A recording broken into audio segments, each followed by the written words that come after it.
Hey everyone, TimaeuSS here, and welcome to another Honkai Star Rail video. Well, Xuan is now out, and I am on my CN ult, but of course I have to wait a bit for the NA release. However, she has already placed S+ across all single target blasts. I mean, the damage breakdown doesn't matter, but she is S+ across all tiers in terms of support in comparison to Locha as well, who, as we know, has a 99.5 usage rate, a utilization rate, and is the undisputed tier 0 support across both CN and global tier list. And of course, Xuan is right there with him as well.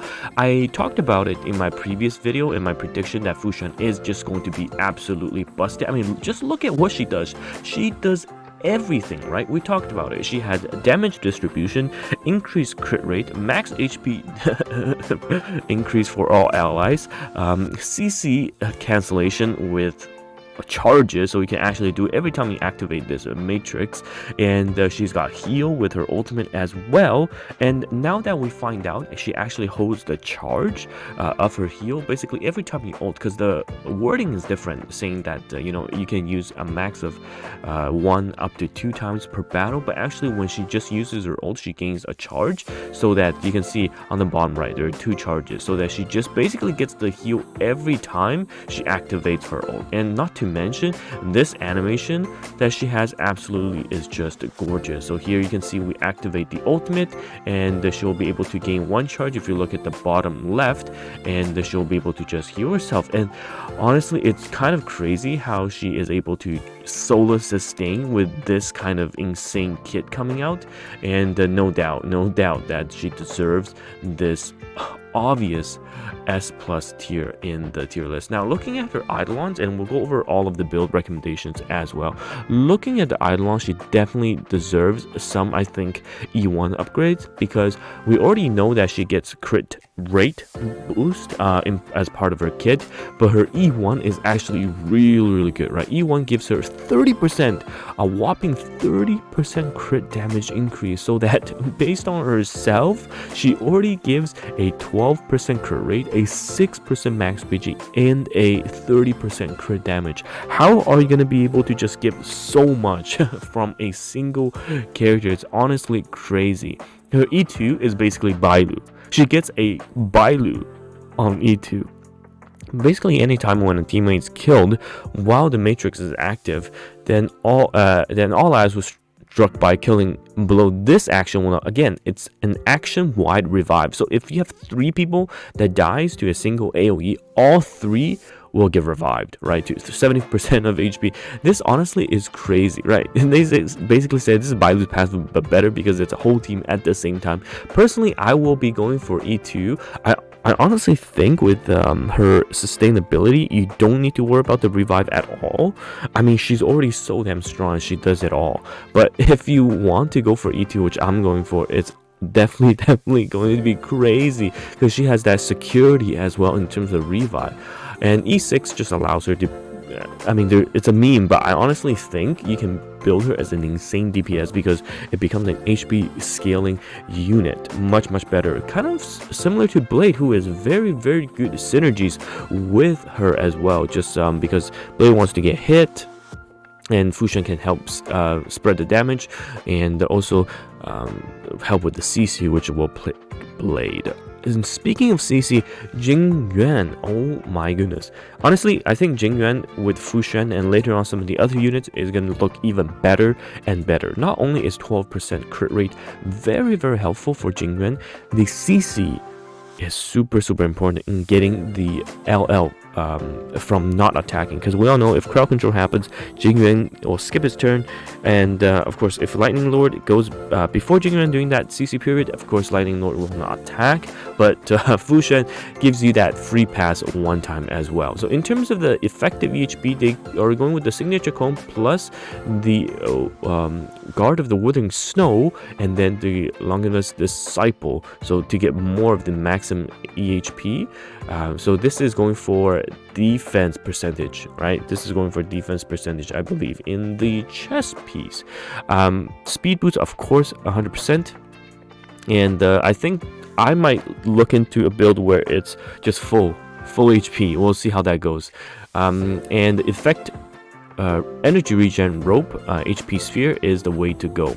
Okay, because they actually break it down here as well. So they talk about the two pieces, we'll go over in a second, but we'll take a look at the energy regen, which is quite important. So for those of you that are not going for the signature cone, because signature cone does provide energy regeneration rate, for those of you that are not going for the cone, you want to at least go with the 1 skill plus 3 basic, which requires you to have an effective energy regen rope. So it's better in the sense that you don't need Vonk, because it actually matters for Fushan's inner 2 pieces, so not having to commit to Vonk to get the 135 energy is really good. Okay, and you can see that with the signature cone 12% ER, if you commit to Vonk, and even if you have effective energy regen rope, you're only sitting at 129.6, which is not enough to do the 1 skill plus 2 basic, but she can technically get hit a lot,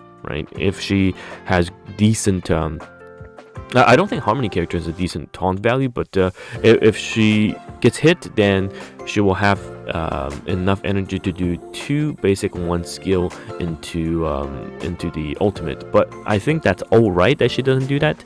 So for those of you, the majority of the players doing the signature Lycon and E0 Fushan, I think having ER rope and committing to some of the other inner 2 pieces, either fleet or broken, will get you really good results. Personally, I want to think about I mean, I just love running the broken Neo in all of my supports because the crit damage is welcome. However, I think for Fushan it's gonna be fleet, and they mention it here as well, because I know crit damage does more than attack percentage, but at the end of the day, if you just overload on one of the stats, it's not as good as you spreading all of the offensive stats evenly, right?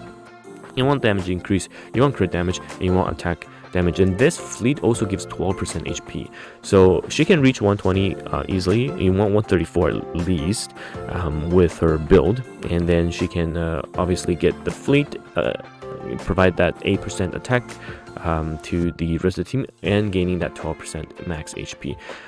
So I think that's the optimal deal. Speed boots, energy regen rope, and then HP percentage orb with the fleet of the ageless. Now the inner 2 pieces, personally, for my supports, I just love running these 2 pieces because the max HP from the disciple set and then the messenger set giving 6% speed just makes everything so much easier to hit in terms of the benchmark, whether it be 134 speed or everything else. Now the best effective HP is going to be the Disciple plus Withering Snow, and I mean I have some decent Disciple pieces and a ton of really good Withering Snow pieces, just because this drops from the Sele, the Quantum set, and I've been farming that non-stop. All of my DPS are on the Quantum set, just because then you're able to focus on one area to farm, and I mean, my chances of getting the Quantum set pieces shows that I mean, I do have much better gear on that, so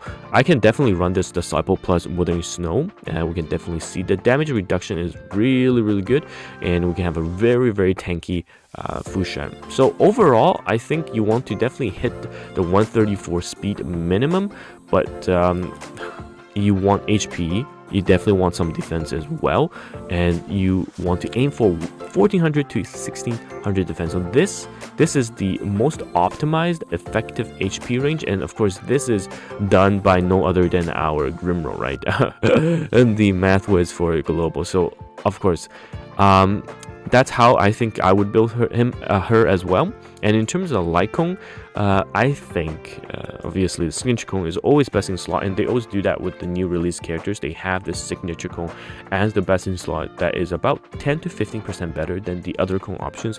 However, if you are looking for something else, Moment of Victory exchangeable 5-star cone is not a bad choice, and the taunt value will make it so that she gets attacked more.